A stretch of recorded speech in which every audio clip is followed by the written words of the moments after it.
Good morning. Thank you for joining us today. We are really excited that you have taken time out of your day to be a part of us. I am very sure that you are going to be really inspired and empowered with education and knowledge. I also want to say a big thank you to the funders of our program and also to everyone that has sponsored this event. Our event would not have been this successful without each of you. Thank you for your support. Thank you to our sponsors and our volunteers, and most importantly, to each and every one of you, our community members. We thank you for joining us, and please stay tuned as we begin today's conference. Thank you. First, we'd like to thank our collaborators and community partners for partaking in this event. First, I'd like to bring up Good Hope Missionary Baptist Church, who has allowed us to host this event at their venue. Founded in 1872 by Reverend Samuel Grantham, affectionately known as Father Grantham, Good Hope Missionary Baptist Church has been a steadfast pillar of spiritual heritage in Houston, Texas for over a century. From its origins in a humble brush arbor on Valentine Street to its present location, the church has not only nurtured souls, but championed movements for justice and equality under the leadership of pastors like Reverend Charles H. Hunt, Reverend Henry C. Cashaw, and Reverend Albert A. Lucas.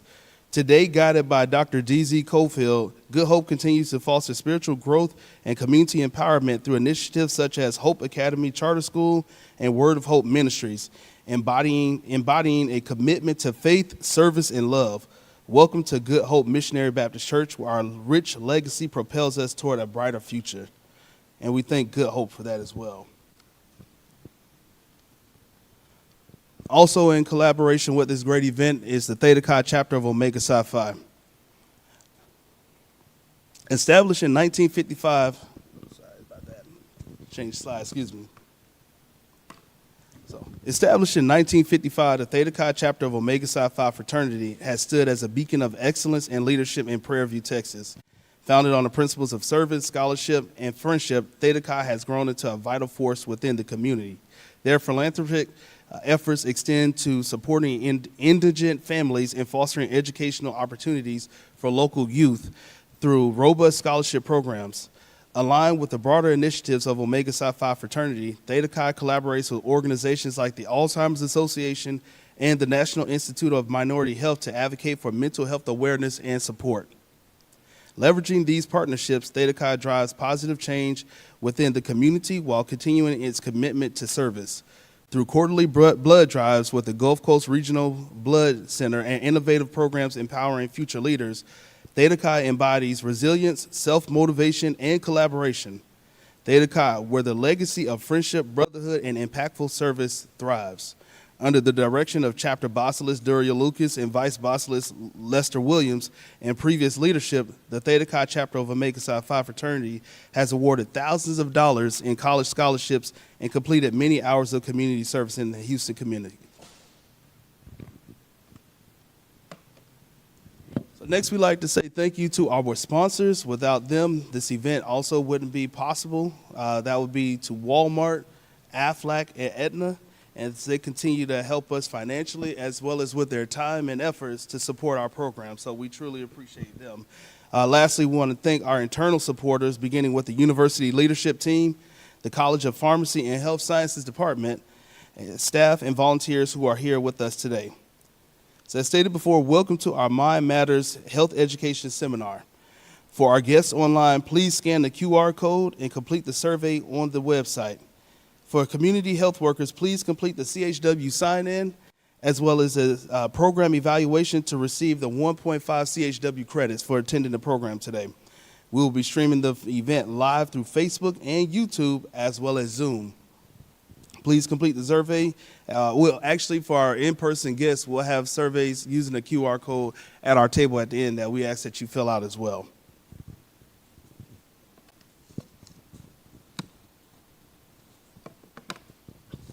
Now I'd like to introduce our guest speaker today, Ms. Carlette Metoyer.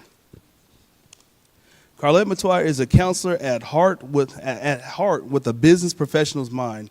She holds a Bachelor of Science degree in Corporate Communication from the University of Texas at Austin and a Master's of Art degree in Counseling from Prairie View A&M University. Carlette has been a counselor for 15 years and is a licensed professional counselor in Texas, a Texas professional school counselor, and a trained compassion fatigue professional.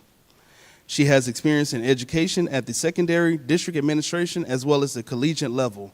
She has also worked in private sector and in healthcare.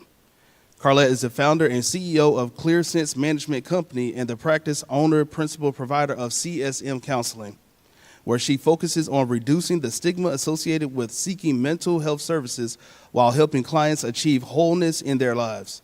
She is also a contributing author to the textbook Administrative Leadership and School Counselors, Building on Theories, Standards, and Experience for Optimal Mental Health Collaboration. Carlette has been a featured panelist and presenter for various state and national organizations.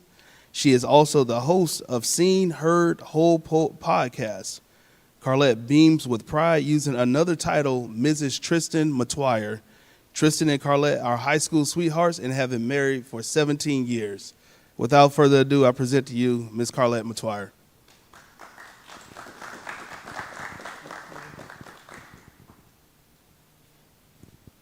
Well, good afternoon, everyone.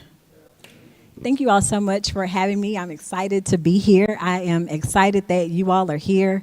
For those of us who are mental health professionals, we geek out anytime somebody wants to hear us talking about mental health. We're like, yes. So please know that we are very honored to have you here as well. Thank you to Virgil and his wonderful team. I don't take it lightly that I get to stand before you. It is quite an honor to be able to do so. You know, time and knowledge are probably two of our greatest gifts. Time, because once it goes out, you can't get that back. And so you want to make sure that when you come and spend your time somewhere, it's worth the time. And so I appreciate you all being here to spend some time with us. I know that the team does as well. And then knowledge, knowledge is something that can transcend time, right? Transcend generations. And so the fact that I get to engage in knowledge sharing with you all today is also a gift. Because here's the thing. Those accolades are great, and you can be the smartest person in the room, in the world, and if no one wants to hear what you have to say, that knowledge then remains with you. And so I am always grateful for opportunities to engage in knowledge sharing with my peers and with those who are just generally interested. Well, even if you're not interested, I will talk to you about mental health. You'll be interested at the end, but I'm always grateful to be able to share, okay? So we are going to get into it, but before we do that, as an esteemed graduate of the University of Texas at Austin with my corporate communication major, one of the first things they taught us is that whenever you stand in front of someone, you need to gaze the audience and find someone who is making eye contact with you, and you begin to shake your head at that person because you want that person, yep, I see you. You want that person to connect with you and come into agreement that if this all goes down in flames, you're just gonna keep shaking your head saying, Carlette, yes, good job. You are doing great. Keep talking. Okay, so I've already made 2 agreements. I see 2 right there that they're just gonna keep shaking their head even if fire is coming down behind me. That's the first thing. So, are you ready to get started? All right, let's do it. So it is no surprise knowing that one of the foundational pillars of my practice really focuses on being whole. This lovely loaf of bread here is going to make sense to you as we go through the presentation. It is not just because I love bread. There's some meaning behind it. So this is a quote from Jane Fonda. Oh, and by the way, you all, I am a former educator, as you all saw, so I do engage in proximity control, which means I walk around and get close to people just to make sure they're still paying attention, because I work with 16 and 17-year-olds, and we know how that goes. All right. So Jane Fonda says, we are not meant to be perfect. We are meant to be whole. And I think sometimes we lose sight of the fact that we are not aiming for perfection. We could be aiming for wholeness in these 8 areas of our life. And I'm going to get to those 8 areas before we finish out today. But here's the thing. All of this stuff looks like striving for perfection. And I guarantee you, I do want to be excellent in all things, right? I think that's a command that we have, even biblically, to be excellent in the things that we do. But to the outside perspective, this can look like striving for perfection. And so I want to tell you all off the bat, all of these things that you see up here are great. My mom gets to go to her church down the street and brag about how great her girls are and how we got over in Jesus' name, right? To be able to be successful and accomplish all of these things. However, sorry about that, this is me. This is actually the professional photo when I'm speaking in other organizations and in other groups that I show. Yes, this is me at 6 months old. My mom has gathered up all the hair that was not on my head and tried to fit it in that barrette that's on the top of my head.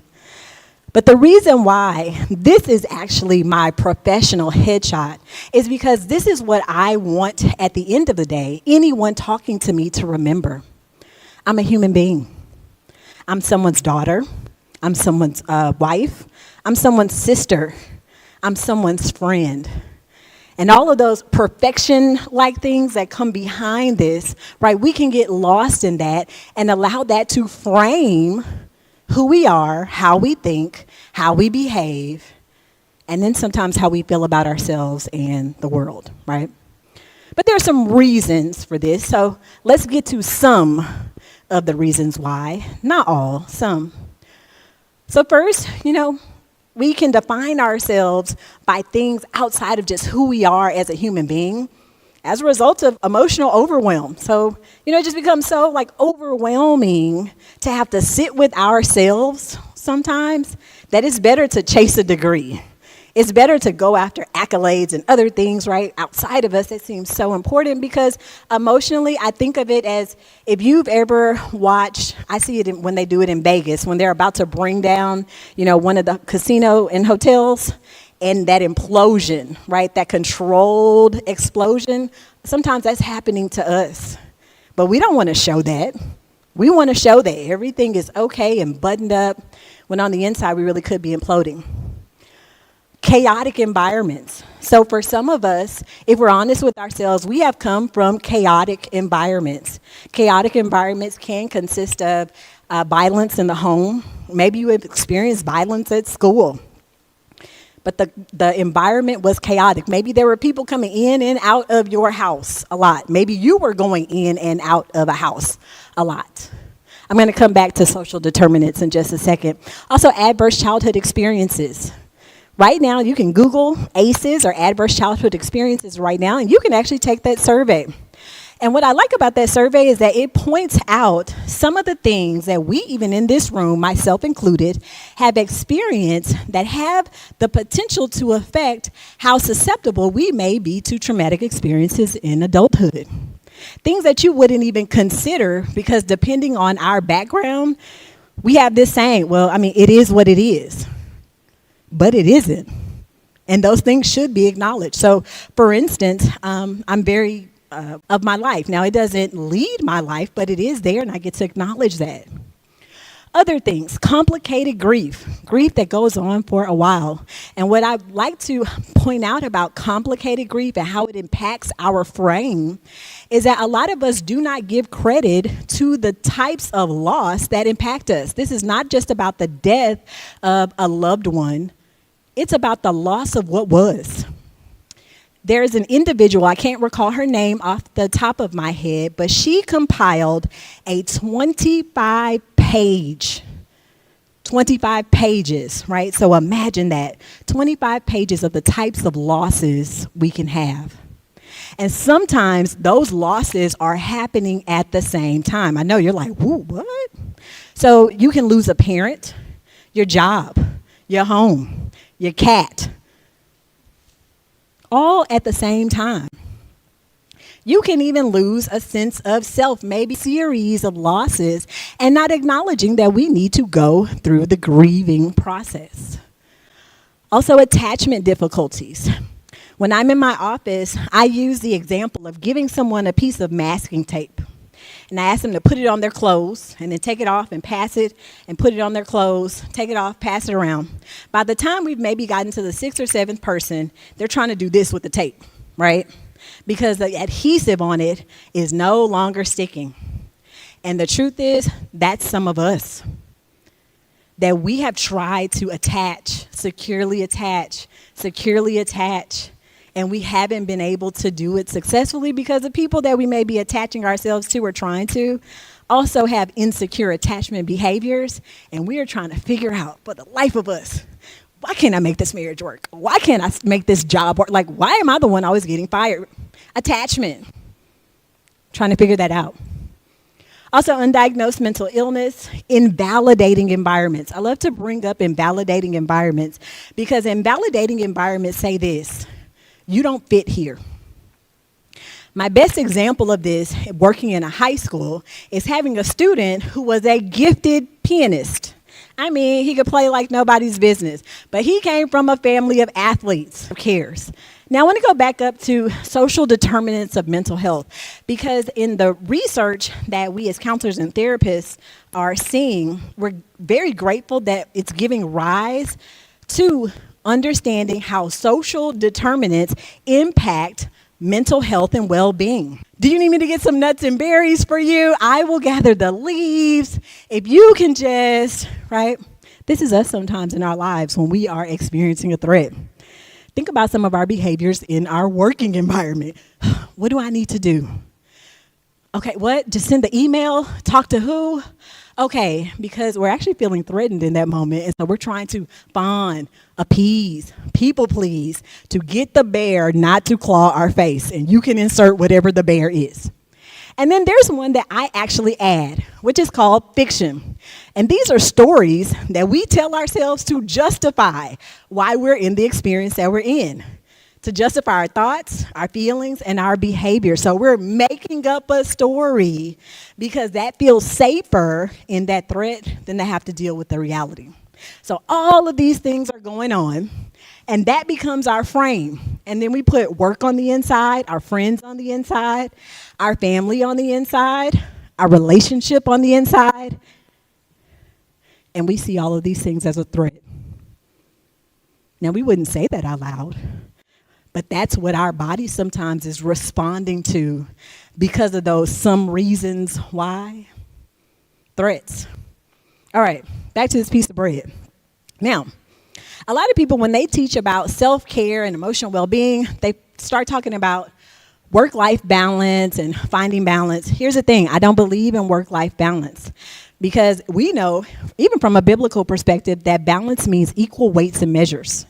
And so if I were to truly provide balance, that means that, my job will get my head, my husband will get the arms, maybe my kids will get the torso, whoever's left, you can have the legs, right? But you are not getting a fully whole, fully present version of me. You're getting this segmented version. And for those of you who really love bread like me, one piece is good, put that whole loaf. I'd rather have the whole loaf, right? So how do we get there?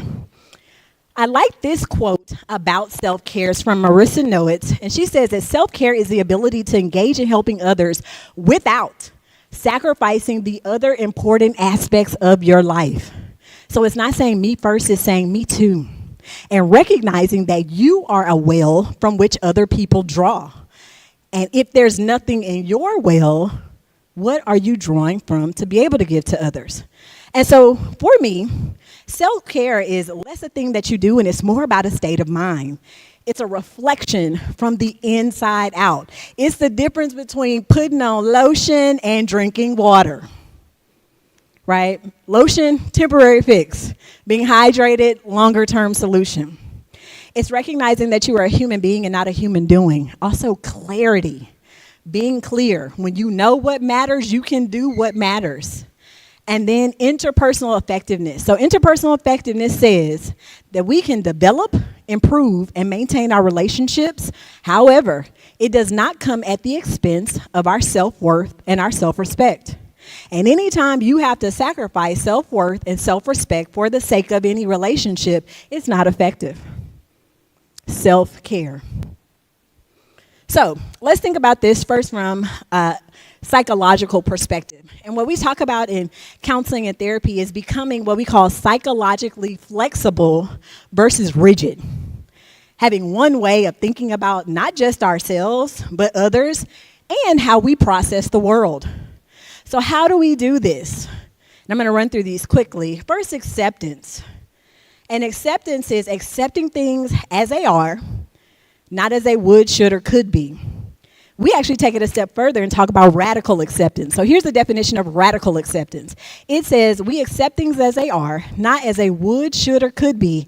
Then we figure out what parts we need to change despite the reality we're accepting and because of the reality we're accepting. Next, detaching from your thoughts, not seeing you and your thoughts as one. We think hundreds of thousands of thoughts all day long, and the truth be told, most of them are opinions, even opinions about ourselves, but we hook up with it. Ooh, I failed, I am a failure, I'm failing. That's me, even though that's a thought. And we can unhook or detach ourselves from this thought about how we performed and who we are as a person. Being present, focused in our perspective. There's something in counseling called the time traveler's log. And what it says is that most of us spend a lot of time in the past and we spend a lot of time in the future. But we don't spend very much time in the present. Even though everybody knows that today is May 4th, we're probably somewhere else right now. Future, I need to pick up groceries. I need to figure out my grocery list. Past, oh, I did not do that thing that I needed to do before I left the office on Friday. But not being present, which says, be here with me right now. And we call presence a practice because we really do have to practice being present. It's not something that comes to us naturally. Being in our observing self versus being in our concrete self. And that means observing yourself in relation to a situation or relation to the events of your life and not seeing yourself as stuck in it. And the reason why concrete is the opposite of your observing self, so think about yourself being like cemented in concrete, where you are not able to have a 360-degree view of your life and of yourself. You're only looking one direction.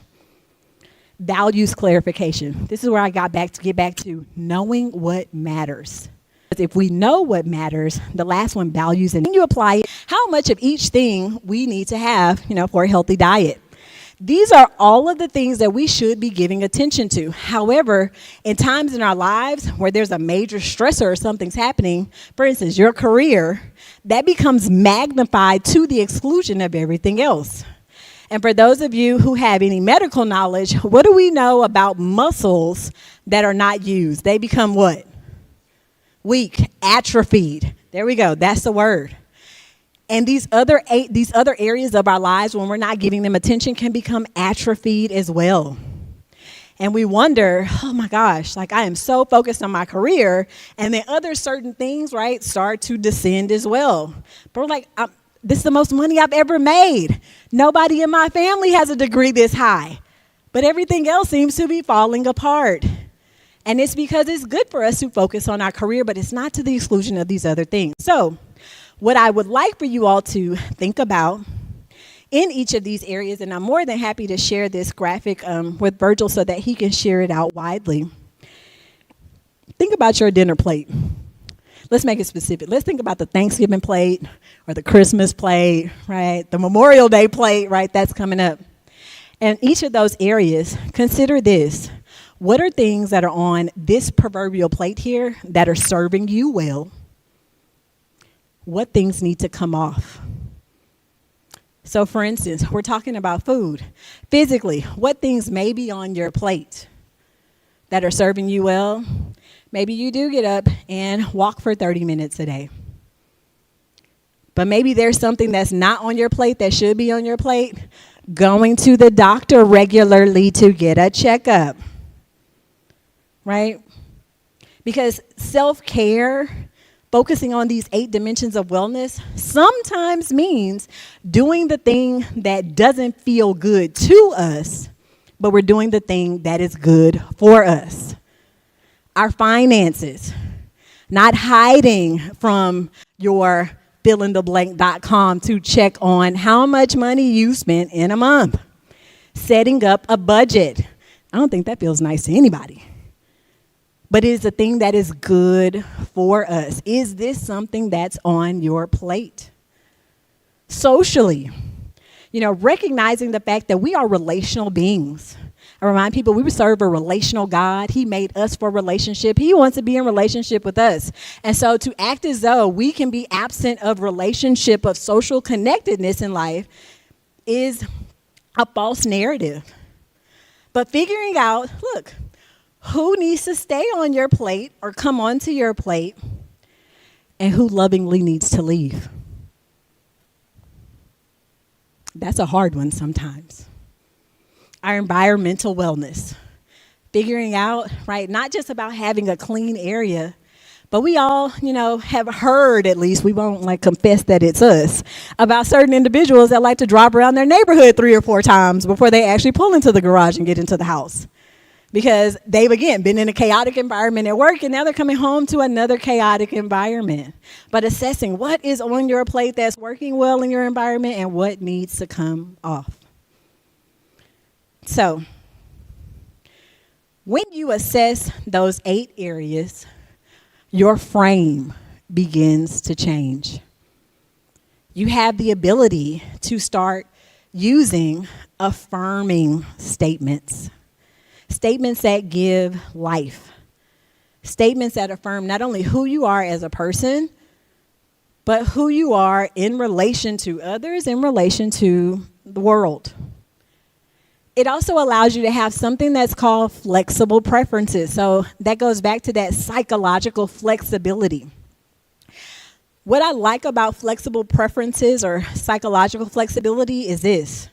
Think about a pencil or even this microphone because it's very rigid. And if I were to hold a pipe cleaner, right?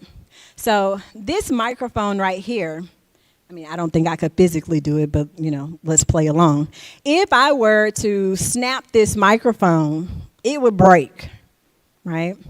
But a pipe cleaner that can also take on the semblance of a very linear, straight shape, if I were to bend a pipe cleaner, I can bend a pipe cleaner almost to the point of breaking, but it doesn't.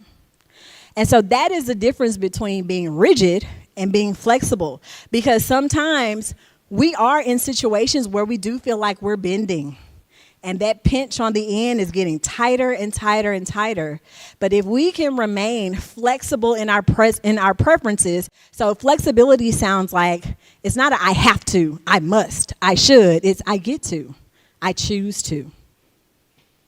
Preference, not rigidity. I can survive the bend and come back to, the shape that I'm intending. Workable actions. I cannot, stress this one enough because it goes back to that, values-guided action. When I know what matters, I will do what matters.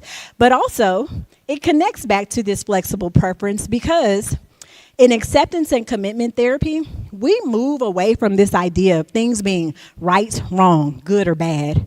And we ask, is it working for you? Is it workable? Because some of the things that we're doing, other people may not understand, but it's workable for us. I oddly have to take the long route around the island in our kitchen to get to our refrigerator, even though there's a shorter distance, but that works for me. That works for my brain. My husband does not question it. He thinks it's strange, but he doesn't question it, right? But maybe for somebody else, that's not workable. And so we need to examine the areas of our lives where, look, this is not working, and go back to our values-guided action. And then finally, truth. Truth.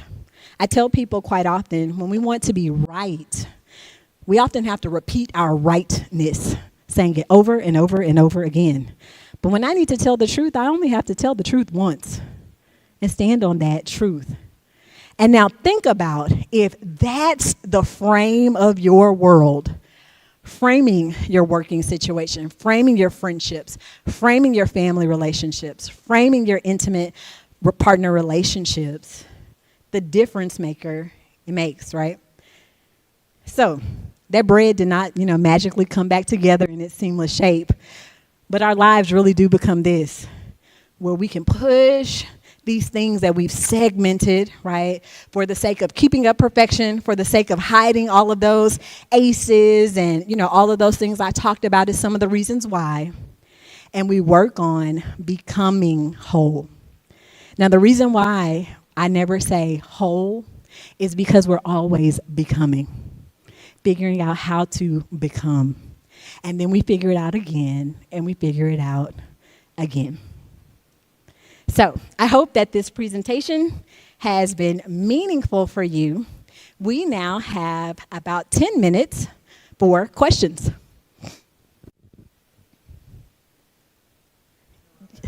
Yes, sir.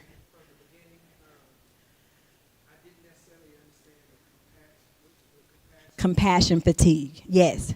So you may have heard of compassion fatigue by other names because sometimes they can be synonymous, so burnout. But there's a whole nother presentation that I give about compassion fatigue. There are some distinguishers, between burnout, which has to do with the actual work, and compassion fatigue, which really has to do with caring.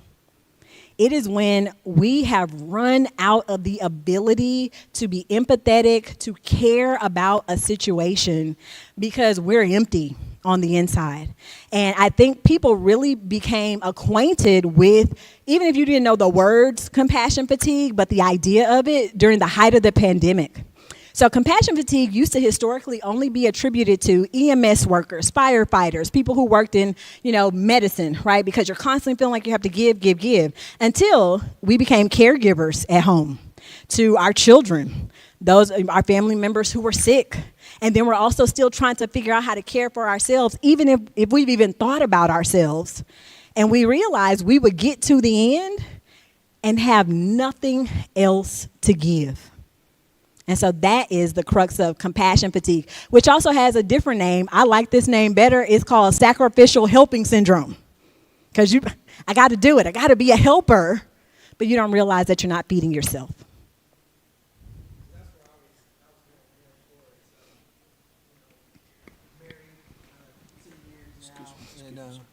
Oh, I'm sorry. Oh, okay.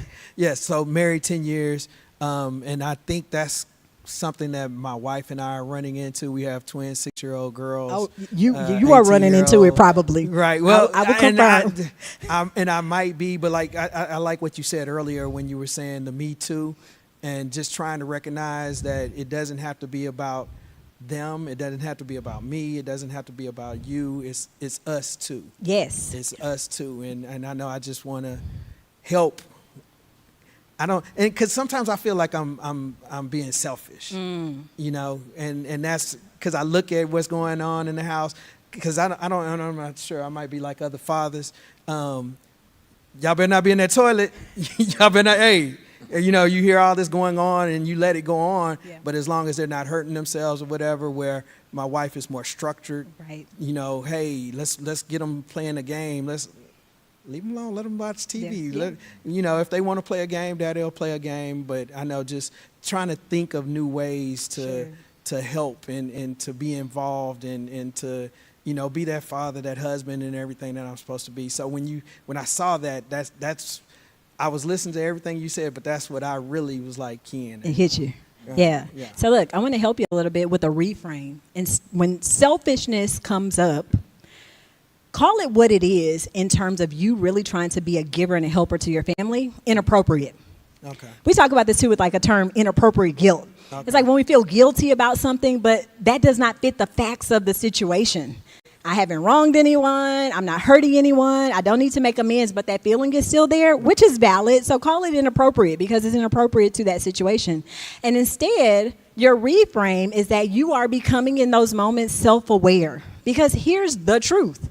You and your wife are both each other's and your children's greatest earthly resource. Mm-hmm. And if that resource cannot be pulled from, what are you giving your children? And so those moments that you do need to step away, you are fortifying the resource from which they draw. Okay. And if that's selfish, I just don't know. Right? All right. Thank you for that. No, thank you. Other questions? Okay. Okay. So we got Ryan online who asks, how do you balance out family needs while going through your own issues? Okay. So tell me your name. Keith. So it actually relates to what I was just talking, to Keith about, in that, you focusing on self is not a me first, it's a me too. And when I was telling you all that I don't practice or, recommend to people this idea of work-life balance, what I instead opt to teach people is about living life on a spectrum or a continuum, because that's really how we operate, right? So we're here, our family is here on that continuum, work, our friends, leisurely activities, so on and so forth, right? And the goal or the key is for us to show up fully present and fully whole for each of these things that's on our continuum, rather than like, oh yeah, I'm paying attention to you, I'm coming, my hand is here, right? They're not getting the best part of you. As opposed to saying to that family or friend, hey, I'm going to be very intentional about some things that I need to do for me for this time.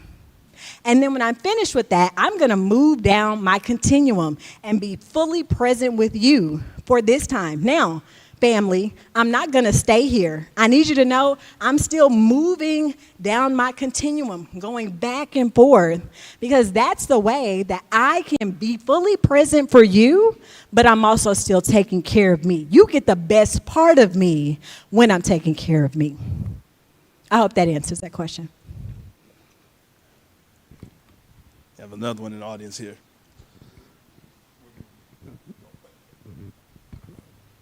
Good afternoon.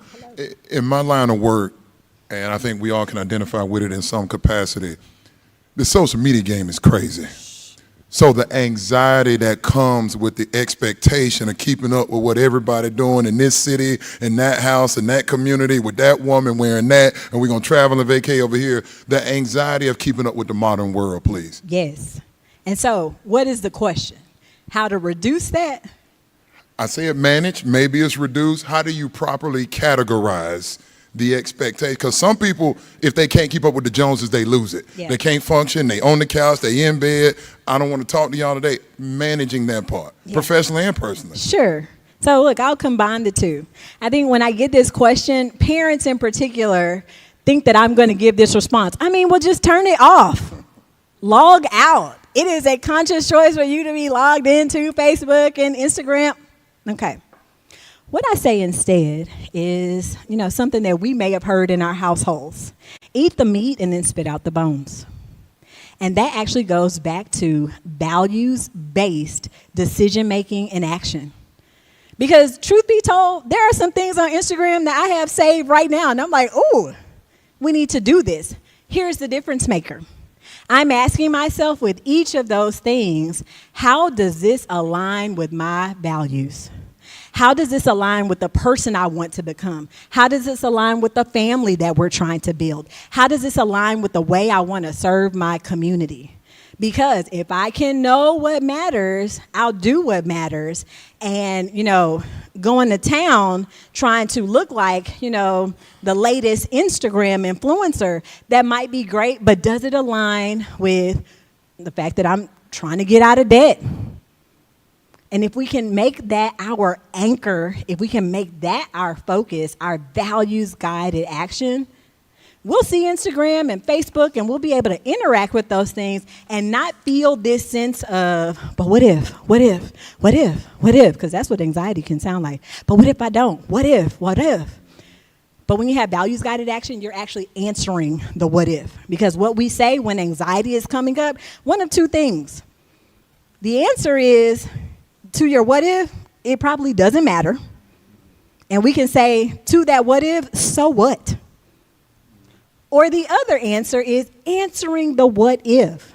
What are the consequences for me trying to pay for a vacation that I know I can't afford right now and my kiddo needs, the newest, or needs whatever they need for school?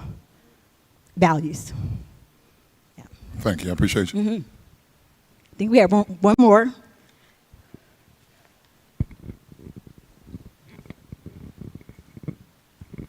How you doing? Hello. I'm a high school teacher, so God bless you.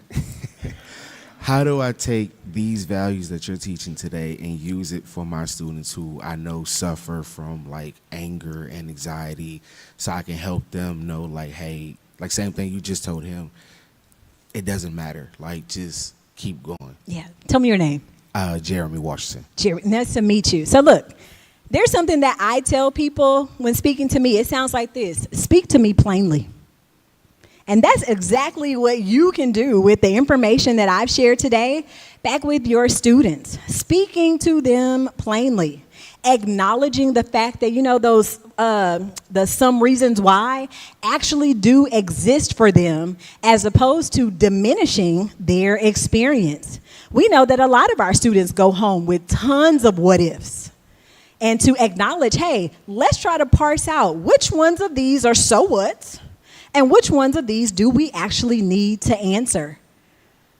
But the key, I believe, when we're speaking to anyone, particularly students, is not to invalidate their experience. Speak to them plainly. I hear you, I see you, and what you're saying to me matters.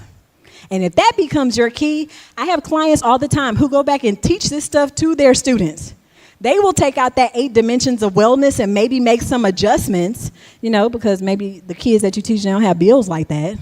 But they have responsibility, and that's where you place it. And you say, hey, what's on your plate that's serving you well in terms of you being responsible in the things that have been attributed to you? And what do you need to take off? But yeah, speak to them plainly, because they'll get it. They want it. Thank you all so much for your questions. We are actually going to move right along into our panel discussion. So you don't only just have to hear from me, right? We also have some other amazing voices here. I'm going to introduce each of our panelists. And as I introduce our panelists, they are going to take the stage. So first we have Ms. Kenesha Brown. Kenesha Brown is the proud owner of Pour Into You Mental Health and Wellness, PLLC, providing psychotherapy in Houston, Texas, and the surrounding areas. The mission of Pour Into You Mental Health and Wellness, PLLC, is to normalize the healing needs of all. We aim to assist individuals with positive coping, increasing self-empowerment, manifesting insight, and creating meaningfulness in the lives that will impact, creating meaningfulness in their lives that will last beyond their years and generations to come. She received her Bachelor of Arts degree in psychology and a Master of Science degree in counseling with an emphasis on marriage, family, and child counseling from California State University, Fresno. Through her professional experience, she has become dedicated to providing therapy services for clients experiencing trauma, relational issues, excessive worry, family disharmony, difficult life transitions, and stress management. She is particularly passionate about supporting young adults and millennials to find an authentic way of being. She also finds fulfillment in collaborating with couples who are looking for ways to nurture their connection. Can we please welcome Ms. Kenesha Brown to the stage? Next, we have Dr. Cottrell Jacobs. Dr. Jacobs, with 18 years of diverse experience across various behavioral health settings, possesses expertise in areas such as supervision and training, mood disorders, personality disorders, marital counseling, anger management, program evaluation, and performance improvement. As a full-time behavioral health programs director at Nexus Health Systems and the proprietor of Therapeutic Counseling Solutions, PLLC, in Stafford, Texas, he concurrently manages a private practice. Dr. Jacobs is an active member of the American Psychiatric Association and holds the title of Professional Counselor Supervisor. Notably, he is the founder of the Black Professional Behavioral Health Alliance, which is now the Minority Professional Behavioral Health Alliance. This is a 501(c) nonprofit organization dedicated to extending mental health support to underserved communities, comprising professionals from various disciplines, including licensed professional counselors, licensed clinical social workers, licensed marriage and family therapists, licensed chemical dependency counselors, clinical psychologists, occupational therapists, and others. Dr. Jacobs is licensed by the Texas Behavioral Health Executive Council and holds, I won't read off his number to you all, we have to put that on there, he even has it in his bio. It holds additional certifications as a certified anger resolution therapist, and a national certified counselor certification. His academic qualifications include a doctoral degree in behavioral health leadership from Walden University in Minneapolis, Minnesota, and graduate degrees in counseling and sociology from Prairie View A&M University in Prairie View, Texas. Let's welcome Dr. Jacobs to the stage. And then last but not least, Dr. John Saunders. Originally from North Texas, he pursued his undergraduate studies at the University of Oklahoma before completing his medical degree at the University of Pittsburgh School of Medicine. Following this, he underwent his general adult psychiatric residency at the University of Pittsburgh Medical Center, Western Psychiatric Institute and Clinic.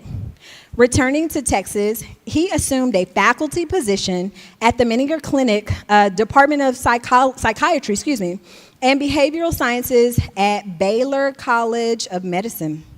Within the Harris Health System, Dr. Saunders serves in clinical roles at the Ben Taub Emergency Room and Gulf Gate Clinic, focusing on community psychiatry and mental health equity.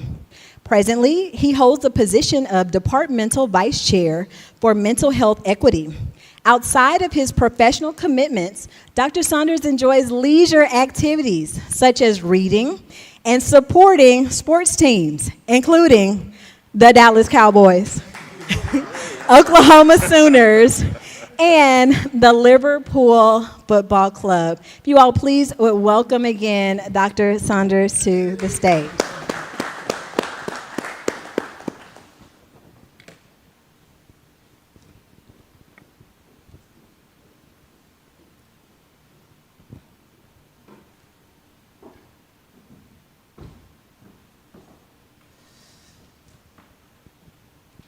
All right, everyone, thank you all again. I know I'm honored to be amongst such esteemed colleagues. We do have some questions that have been pre-prepared, and then at the end of our time, we will take audience and online questions, okay? We do ask that you keep your responses to roughly about 2 minutes. I know we're not in the sanctuary, but we are in the church, so we don't want to have to bring out the organist, to bring you down on any one of your responses, okay? All right, here we go. Our first question says, can you share a personal experience where you navigated through adversity while maintaining a healthy emotional state? What strategies did you employ, and how did your support system play a role? Okay, I guess they say ladies first, right? So I will start us off. As you guys may have seen, I went to school in California, right? Those are my home roots. And I have now been in Houston, Texas, coming up on 5 years, right? So when you see me, right, or hear the accolades, you may think, okay, right, she's made it. What many people do not know is in my transition and relocation, I actually moved like fresh out of school. At that point, I did not have employment set up, and people hear that and they think, what, right? Like that sounds crazy. And it was really a matter of where, of course, I was anxious. Of course, I was fearful. Of course, I was scared. But I really, really, really led with faith at that point. And so, right, I'm in a point where, at the point where I started working, I've never not had a job. So that was like a tremendous barrier for me at that time. And once I got here and, really felt established, I had to not do it on my own. That was something I was not used to. Asking for help did not, and sometimes still does not come natural to me, guys. This is something I am definitely like rewiring, right, ongoing for many reasons. But as far as the support and really, really being able to be transparent about, right, where I was and where I needed to go, and even if it wasn't a matter of solution, just being able to pivot and brainstorm off of people really, really was helpful. So I would say, right, just as far as being able to speak your truth and also be seen in that truth, valuable, and that only comes from support, because otherwise, right, it's only in your head. And that weight of that could definitely be detrimental. I would say, for me, I've been very fortunate. An example. Thank you. An example I come back to, because I use this when I'm talking to some of our learners, is when I initially went to school, I went to school to be an MD PhD, and found that during the PhD part of my training, I was struggling and not doing well, and had to make a decision about, is this something that I wanted to pursue? And it is, I think, brings you back to your values and what does it mean. But if you've had success in a particular realm all of your life and you face failure, what does that mean? And how do you define what that is? And sometimes that can keep us from pursuing opportunities, this fear of failure, and what does it mean if I don't achieve everything that I had set out for myself. And so I was fortunate enough to rely on a support system of my parents and of professors who were helpful, and reframe what that was consistent with my goals of being a clinician. But understanding that we are going to suffer adversity, and failure in one realm does not define you as a failure. For me, I think dealing with grief was an adversity issue for me. On Friday, May 28, 2021, my dad transitioned, and I'm originally from Arkansas. So I had to go home, trying to be there strong, supporting my sisters at that time and my mom. So we buried him the next Friday, which was June 4th. I came back to Houston that Sunday. Monday morning, I get a call from my brother-in-law. I knew something was odd. He's a little shaky, voice a little quivering, and my older sister transitioned. So I had to turn around and go right back home. And I'm thinking about the emotions I'm going through with my mom. You bury your spouse of 60 years on Friday, and on Monday, your firstborn transition. So trying to be there, be strong for them. And me being obviously a therapist, trying to help them as much as I can. So I come back to Houston. I don't have any relatives here. Well, I'm sorry, I have one older relative here. We communicate every now and again. So I'm like, okay, who's my support system? But fortunately, I have a friendship of brotherhood who they reached out, supported me during that time frame. I had to do what I teach therapists, teach my clients, in terms of what's called open chair technique. Open chair, variations of it. You write a letter to the person, letting them know you miss them, wish you were still here. It's a way of purging your emotions. And once you do that, there's no time limit. You can do it multiple times. There's no limit on the amount of grief you go through. So, hey, it's been 3 months. You should be past this now. Do it as often as you need to. And again, having a support system to help you process those emotions, as well as making a collage, kind of paying homage to the person, as well as, again, open chair. That was my way of getting through that difficult time. So. Thank you all so much for those responses. I'm not sure if you all were able to hear the common thread. Dr. Saunders picked up on it, which is the reframe. Kanisha talking about reframing what it meant to be okay with receiving support. And Dr. Saunders talking about the reframe of what it might mean to fail in a situation, but that does not mean you are a failure. And then also Dr. Jacobs reconceptualizing or reframing what the grieving experience can look like, realizing that we can have closure with open chair without having that physical person with us, to be able to receive what we need. So thank you for those responses. What role do activities like mindfulness, meditation, and or play therapy have in your self-care routine? How have these practices help you navigate challenges and maintain emotional balance? I would first and foremost start off with, I am a therapist who periodically also goes to therapy. I am a firm believer in healers also need healing, right? And healing is the sense of continuum, right? I'm never gonna say that I'm to the point, right, and I'm there. So I pick up on that as needed, of course. And I also encourage that for my clients, right? They may come in, especially first time, right, therapy goers of, right, that idea of, okay, how do I know? And I'm like, right, this is something that we definitely collaborate and, get to, right, and reassess and reevaluate over time. But that is such a huge part in me being present as well for my clients, right? And if I can't do that, I can't be in the role that I am. So it's very valuable just to know that, right? And also feel confident to share that.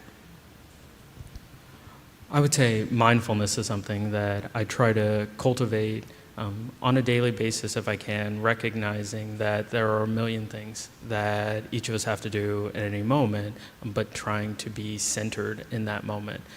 It is particularly important when I'm in a clinical setting so that I can be there with my patient, but also can be challenging because you're trying to weigh a lot of things at once of what they're saying and how they're saying it and decisions that you may be making, but it can be particularly important and help me stay centered.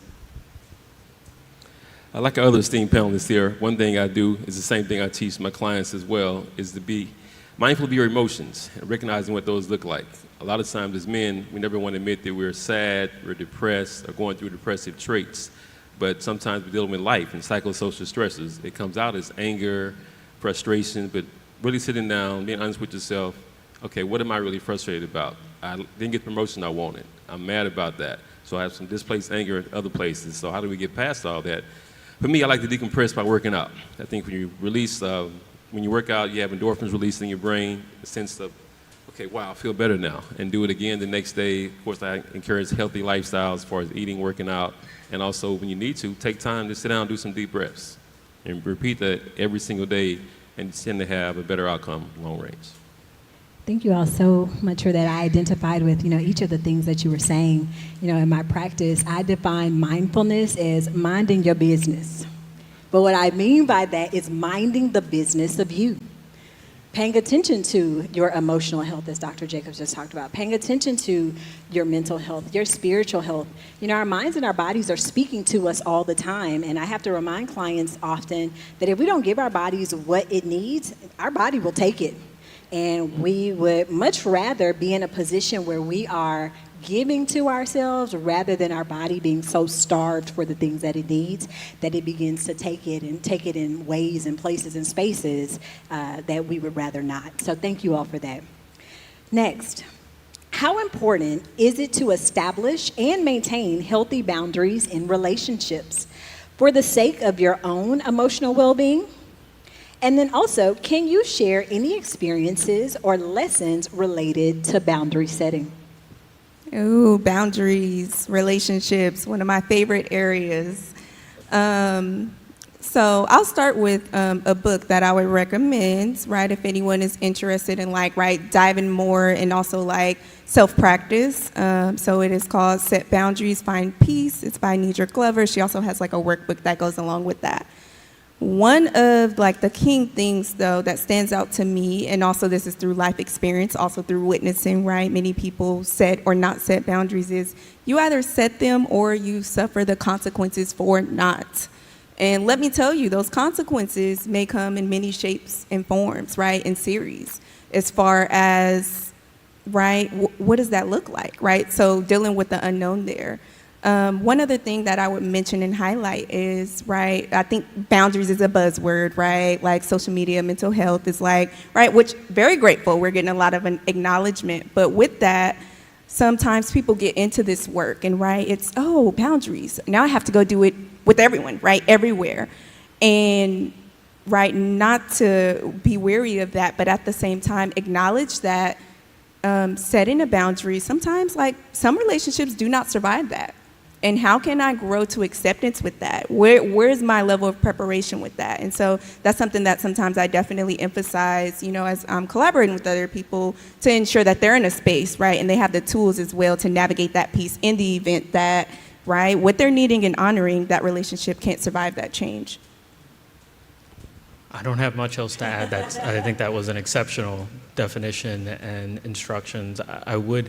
I can't emphasize how much it is crucial that people have boundaries and that they establish them and that there can be challenges with that. But there's nothing else I really have to add. That was exceptional. When I think of the term boundaries as far as relationships go, I immediately go back to there's some type of conflict. In order to alleviate conflict, I think one of the best things to do is improve communication. And so from a couple standpoint, there's something called the 10-minute rule. Typically, people having some conflict, it's like tit for tat going back and forth. But the 10-minute rule, it doesn't have to be 10 minutes. It's recommended don't go any longer than 10 minutes. But for 10 minutes, say the female has something to get off her chest, figuratively. So you sit down, and whether you agree with what she's saying, you disagree, like it or not, just listen to every single thing she's saying, and then take a 10-minute pause and go process what she just said. Come back together, and the reverse happens. She sits down, listen to what you have to say for 10 minutes. And again, could be difficult for some females, but having to sit and listen to that. So whether they agree, disagree, like it or not, hear everything you have to say, and again, go process that. That way, both sides feel heard, and that should improve the communication moving forward. And then when somebody says, hey, I need a break for a second or so, set the boundary up, okay, we have some skills in place to move forward and make it a successful relationship. So the thing about relationship skills is something else, a whole other facet. It's about not just how to survive, but how to thrive in a relationship. And the 10-minute rule is one little nugget we teach to kind of help through those times. I agree with Dr. Saunders. These are some great responses, to this question. One thing I will say is to remember about your first earthly relationship, and that's the relationship with yourself, and to examine the boundaries that you have for you. I often reflect to my clients, how do you expect to have a hope of telling someone else no, and you can't tell you no?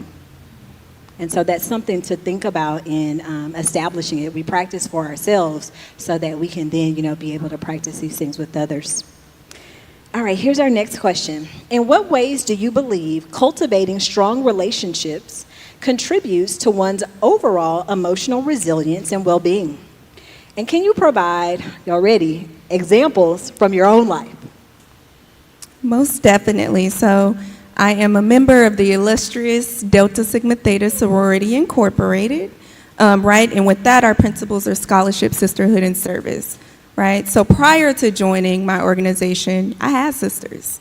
But really, it wasn't until I got in the organization that I really found like the meat and heart of what sisterhood meant, right? And real support meant as far as really, right, like aiding, right, this strong friend, tough, persona, right, golden person, and really allowing myself to be vulnerable, right? And so when it comes to wellness, right, when I reflect on maybe my older version of myself, right, who believed, oh no, that meant you're weak, right, as opposed to who I am today, or right, the version of me presently, there's a significant difference in my wellness.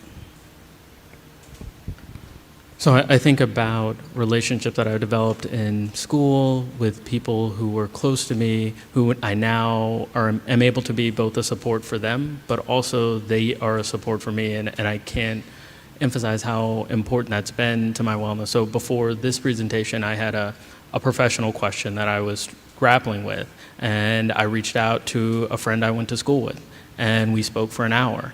And he walked me through it, and it was something that I don't think I would have been able to answer on my own. And I know that I've been able to serve that role for other people in my life. And so to establish those friendships, those relationships, they both feed us emotionally and spiritually, but also professionally, and feed into that full pie chart that is there about these different roles. I think one thing is to be honest with yourself in areas that you're weak in and trying to establish some support systems from there. In terms of my profession, again, I have what's called Minority Behavioral Health Alliance, where a lot of colleagues, we sit down, staff cases from time to time, just talk about our experiences throughout the careers of being therapists, psychologists, psychiatrists, and from a social standpoint, again, I have the Omega Psi Phi Fraternity Incorporated, so I think have a pretty good, well-rounded, of course, strong family members as well, so a good support system, but also, again, recognizing what areas you need support in and seeking that help. Thank you all so much for that answer. I'm glad that you all were highlighting relationships outside of familial or family relationships, because it is important for us to both cultivate, develop, maintain, and improve relationships in all of the areas that you all have discussed today that helps our overall well-being. So thank you for that answer. What are the unique challenges and considerations in treating depression in different age groups, such as children, adolescents, adults, and the elderly? There's a lot to be said about this, but I will keep it under 2 minutes. So you guys will hear probably as I'm speaking more to answer this question, I am very passionate about children. In my practice, I don't work with as many children, mainly adolescents and up, but the beginning of for sure my career, heavy based with children. One of the common, I would say, misconceptions or things that does occur is, especially for children, to be misdiagnosed or, right, misplaced with like some other label, right? Oftentimes the presenting concern of like many people, you know, who may be in their village is the behavior, right? So they want to stick a label with that. Oh, this person is bad, you're misbehaving, this and that. And I always encourage, like, we have to look at, you know, what is the primary thing, right, going on there? What's underneath the surface? Another thing that I would say is sometimes, right, it is like a co-occurring disorder, meaning, right, multiple presentations at once. And lastly, I would say ensuring that, right, you're looking at the whole system because, right, we have something what's called in our field the identified patient, meaning, right, we look at a situation and we've already determined who's the problem or what the problem is when really this is a system functioning. Right, so especially working with children, a requirement, at least for me, right, if we're going to be collaborating, is not just this child, but this whole family, right? Where's the caregiver and the importance of that? Because what also I'm teaching them, right, will not fix them. I'm not a magic wand, and so I really, really emphasize some of those things. I would say it's understanding what the specific problem is, what they're noticing in that moment, but also recognizing that there are normal human emotions involved. And by that I mean sometimes people will be referred to me as a psychiatrist because they're dealing with these psychosocial stressors. They're dealing with elements of sadness. And I'm being asked as a clinician to give them a diagnosis of depression when that may not be accurate. And so taking the time to understand what is going on and how it is affecting them, that becomes crucial because that's one of the primary elements when we're thinking about an actual diagnosis of depression as opposed to sadness that we might be feeling. We have a medical system that isn't really designed for our emotional health in a lot of ways, and so we may be talking to our doctor, we may be dealing with a lot of things, and we may start crying, we may get sad. And our doctor, wanting to help, may say, well, you need to talk to a psychiatrist. That may or may not be the case, and when you talk to a psychiatrist, they may be able to help you understand and help you process what's actually going on versus that diagnosis. I'll say clinically, those populations are so very different that I may be thinking about something very specific if I'm seeing a child with depression versus an adult versus an older person. As a psychiatrist, I think about medications and what roles medications may need to play in this person's health. And so the questions that I may ask for an older person who I might be thinking about starting medications versus someone who's in middle age versus a child are going to be very, very different. I think a big key for this is education. As younger kids, they can't really articulate what they're going through emotion-wise. So it could be they're stressed out, but they could be sad. It comes out as behavior. Typically, there's something, ABC when it comes to kids. There's an antecedent, there's a behavior, most cases a consequence. So what particularly the behavior in terms of what made this child have a reaction to a certain thing? And again, younger kids can articulate that. As they get older, of course, say the tween age or the teenagers, they can sometimes be sad, but it comes out as anger and frustration. They didn't get a chance to do something they wanted to do. They lost a loved one, a close friend, so they're sad, but again, it comes out as anger or anxiety. Of course, as we get older, we can also articulate our feelings a little better as adults and older people. So, but again, being honest, recognizing what those feelings are. I think a good resource for that is something called NAMI, the National Alliance on Mental Illness. They do presentations weekly on how to identify, how to educate yourself and learn what these things are, how they stand out. And a lot of times over my professional career, I've had parents or other family members go and hear a presentation like, wow, I didn't know I contributed to something or I helped in a certain way. So the biggest key is education. Thank you all. You know, it sounds like what you're saying is that as you encounter clients and patients, you move away from this idea of what's wrong with you and move towards what's happening here, right? Taking a global perspective of, you know, the situation. And, you know, as clinicians, we are mandated to think with a theoretical mind, listen with a theoretical ear, but it's also important that we view things even from a cultural lens or cultural standpoint. I say that because I encountered an African-American male who in our talks kept describing his situation as going down a rabbit hole. Now, we know what the general, you know, definition of going down a rabbit hole, which can mean, you know, racing thinking, ruminations, you know, fixation on something. But over time, as he kept talking, I realized, oh, that's your definition of being in, having a depressive episode. And so it's important for us to really be listening and tuned in both from a theoretical perspective, but also from a cultural perspective as well. Here's our last question. How do you distinguish between healthy and unhealthy coping mechanisms when facing difficult situations? What advice do you have for those who are in need of healthy coping mechanisms? I'll start with the suggestion. I often say, one, it's not if you'll not want to do it, it's when you don't want to do it, right? The healthy things. And that's just because you're in a matter or likely a loophole where probably, right, the unhealthier things do give you that sense of avoidance, right, from whatever you're facing, and or instant gratification, right? We're all human. That stuff feels good sometimes. Right, so to really reevaluate, okay, what is the long-term effect, right? And also, you know, to help differentiate, am I experiencing any negative consequences, right? How is my life impacted or impaired, right, by these decisions and things that are coming up? So again, just to highlight of not knowing that, knowing that you won't want to do the good stuff, but knowing that, okay, over time, this is the very thing, right? Changing that loophole and that pattern, that system is the very thing that is going to be, right, feeling good in the long run. So knowing in the brunt of it and not expecting, oh, this is going to feel good, right? This was my first day out of the house. I went on the walk, right? Why am I not feeling better? So to really understand that oftentimes it's not going to come full circle, right? So that you're not anticipating or being disappointed or frustrated with that process. Yeah, I try to connect it to activities that you normally enjoy. And so if you are doing something that you normally enjoy, that can be something that is coping for you. So if you're finding that you're stressed, you love puzzles, and you're taking time to engage in puzzles, you're going to play basketball, you're doing those things. Negative coping skills, I think it comes back to those negative consequences, but the immediate gratification. So I think about someone who's anxious. And so they're having racing thoughts at bedtime. I'm going to have a beer before I go to bed. And 1 beer becomes 3 beers, and 3 beers become 6 beers. And now in addition to the anxiety, now they're struggling with an alcohol use disorder. And sometimes we can utilize substances in a negative coping way that then can compound the problems that we're having. So for positive coping skills, I will usually ask, what is it that you enjoy doing? And if they're depressed and they're not enjoying things now, what is it that you used to enjoy doing? And how can we determine a strategy for you to re-engage in some of those?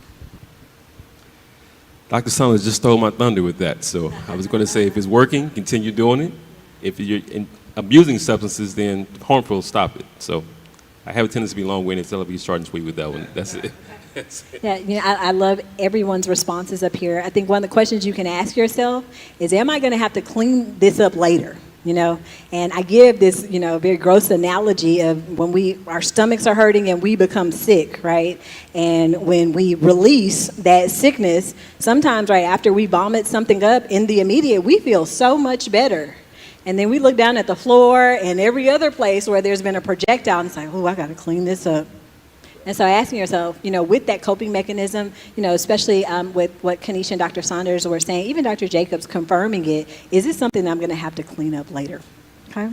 So we are now ready for our audience and online questions.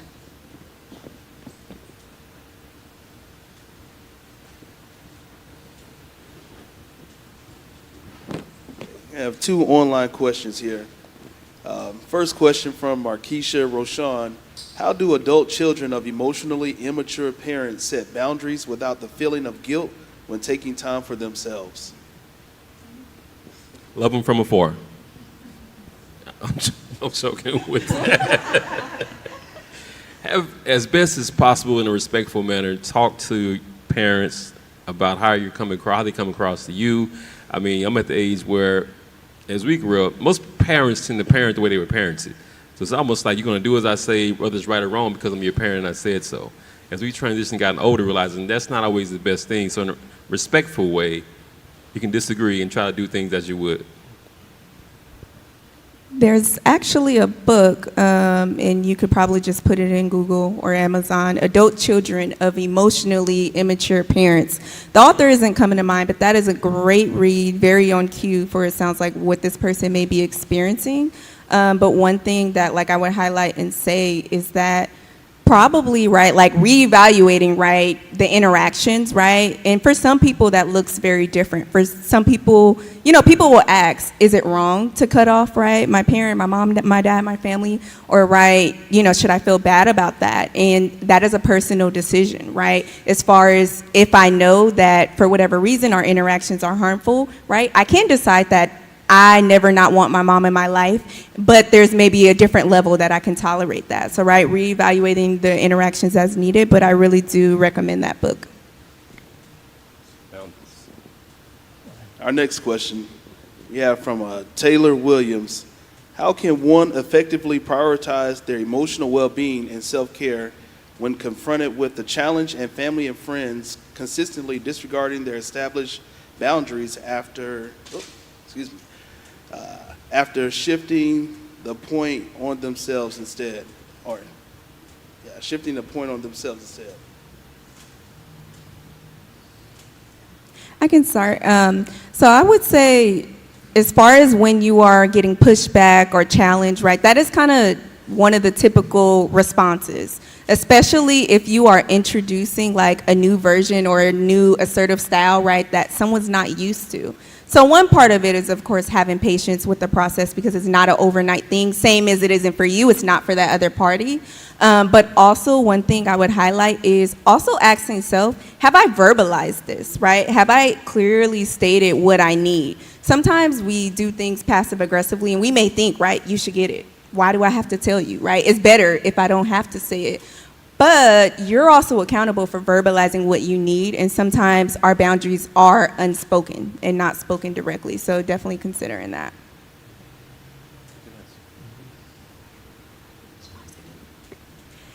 I would also add to that, consider what comes on the other side of what I like to call a sandpaper moment. So, we use sandpaper to refine things, to smooth them out. But initially, when we're using sandpaper, it can feel, very rough, and we hear loud sounds. And sometimes establishing healthy boundaries, healthy limits can feel just like that, a sandpaper moment. And so what I would encourage individuals to do is to change what we're labeling these interactions, because sometimes we can label interactions and develop emotional responses based on a thought that we've had versus what that actual conversation is going to be. So instead of calling it a difficult conversation that I need to have with my mom, it's really a conversation that's going to take me outside of my comfort zone. I'm not sure how far outside of my comfort zone it's going to take me, but it's a conversation outside of my comfort zone, which means it may not be as difficult as my mind is conceptualizing at that time. And sometimes, we're coming to situations with our dukes up, right? Because, we've already thought and played out in our head how that situation is going to be. And it really just may be one outside of our comfort zone, a sandpaper moment, but remembering that those sandpaper moments are also for the purpose of smoothing and refinement, getting to the other side of it. Question. When it comes to being present and conscious, how do you give your clients the skills to do that, especially coming from a behavioral aspect? Again, I think the first thing is develop a good rapport. And doing intake, try to get to them, hey, everything you disclose is going to remain confidential. I can't share any of this information. Let's say they want to harm themselves or someone else, and get them to really be honest about, hey, this is a judgment-free zone. I need you to open up. So the goal is to help you get to another place. Again, solution-oriented. So one of the things I try to do is talk about the phases of therapy as we go through. It's going to be deep-rooted cognitive behavior therapy initially, kind of get to our CBT. Most of us are trained in CBT. Is therapy to correct distorted thinking. Like there's a situation that happens, there's an automatic thought. That thought sends some core beliefs, things you learned when you were younger, even to adulthood, you learn directly, indirectly. There's an emotion tied to that, and there's some kind of reaction. So if that core belief comes to someplace kind of distorted, quite naturally, the emotion tied to that and the reaction is going to be misaligned. So let's go through that and kind of see, there's a form called cognitive distortion. Let's go through this and see if any of these things you can resonate with, and if so, let's start changing the mindset. And then from there, we kind of build from that standpoint.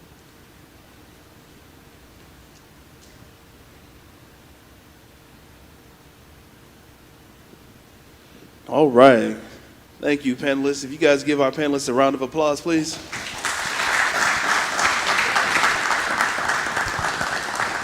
Thank you so much for joining us today.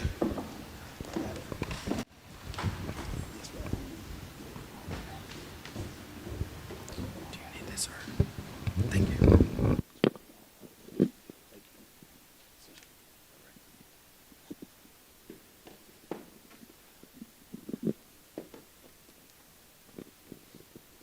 All right, everyone. We are at the end of our presentation today. I want to say thank you for joining us. I hope you guys had a good time today, as well as feel 1% better and empowered than you came in. For those joining us online, if you would, please scan the QR code as well as in person. Scan the QR code and complete the survey online. If you need a paper survey, if you'll raise your hand and we'll bring those surveys around to you. The surveys actually help us monitor the program, the evaluation of how we're presenting the information, as well as what you want to hear from us. So it's very important that you all fill out those surveys. For our CHWs online, if you would, please complete the survey online so that you can get your CHW credit as well as the program evaluation.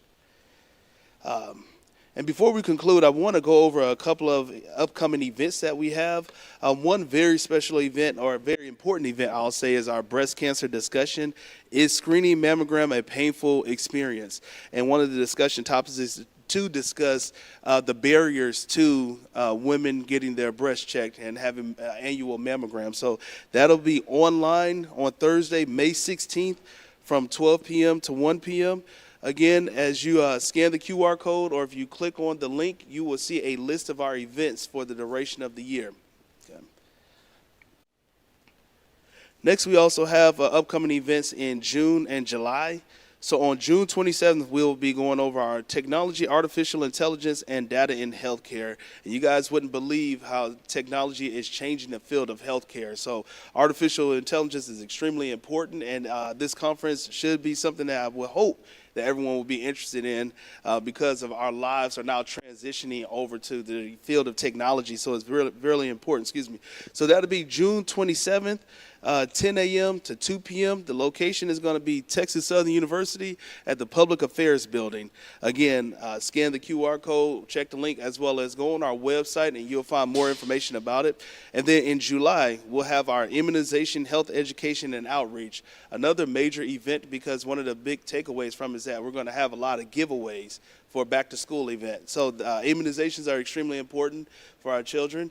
So we'll have a discussion on that. That'll be July 27th at Powerhouse Church in Katy, Texas, from 8 a.m. to 2 p.m. So we'd love to see you out there as well. So the Community Engagement Corps, again, we host these monthly health education events and outreach activities every month. We are starting our next year, or our new year, June 2024 through May 25, and we already have our topics of discussion already laid out for you. Again, that information is on our website. Scan the QR code, you'll find it there. I just want to place emphasis and actually just go over each month just to kind of give you an idea of what we will be discussing. So starting in June is going to be what I just mentioned before, the technology and artificial intelligence. July will be immunization awareness, followed by August, which is healthcare navigation guide. Very, very important, navigating the healthcare system. So understanding insurance, co-pays, things of that nature. September, we're going to be going over prostate cancer. October is one of our big signature events, Roar Against Breast Cancer, which will be held at TSU. November is going to be the sexually transmitted disease. December, respiratory diseases. January, another signature event, which will be maternal and child health. February will be chronic kidney disease. March is going to be healthy aging and Alzheimer's dementia, education for caregivers. Our major event of the year is our Clinical Research and Engagement Conference, which is usually held at Texas Southern University in April. And to end the year off will be, again, self-care and emotional well-being. And it's my hope that we have Ms. Matwire come and present again, because she was wonderful and we really enjoyed her. So thank you again, Ms. Matwire. And then lastly, guys, you can follow us on all of our social media platforms, CEC, TX Southern U. That's on Facebook, Instagram, Twitter, YouTube, as well as LinkedIn. If you have any questions, you can definitely reach me by phone, 713-313-1233, or by email, cbmhrcommunity@tsu.edu. Again, I'm Virgil Elkins, host of the event, project manager for the program, and thank you for having us. And one last thing, I'd like to make note of our volunteers in the back. If you'll wave, show your hands. If you guys would give them a round of applause back there, thank you so much. We really appreciate you.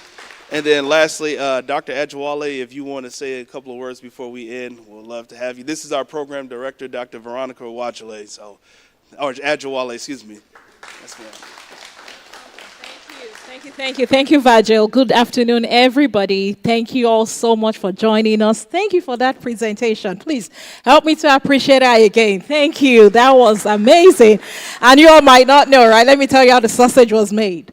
We had a speaker that was confirmed, but then something came up, she couldn't make it, and we reached out, and she did that in 48 hours. I mean, thank you. We really appreciate you. Thank you to all the panelists.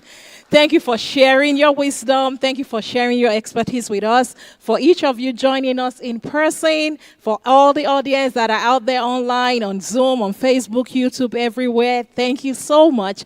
And to the church, Good Hope Church, Minister Johnson, and everyone in Good Hope Church that supported us in planning and in hosting today's event, we are just very, very grateful. And to the what's the name? Omega Psi, yes, I need to know how to say that. Omega Psi, thank you guys. Thank you for showing up strong. Thank you for the support. And like Virgil said, we are very busy in the community doing a lot of great work to advance health equity. This is top number 3 or 4 for me today. So it's a busy day, but I'm really excited to see all the faces and to hear of the great, insight that has been shared. Thank you for connecting with us, and we look forward to seeing more of you in all our future events. Thank you again, everybody. Thank you.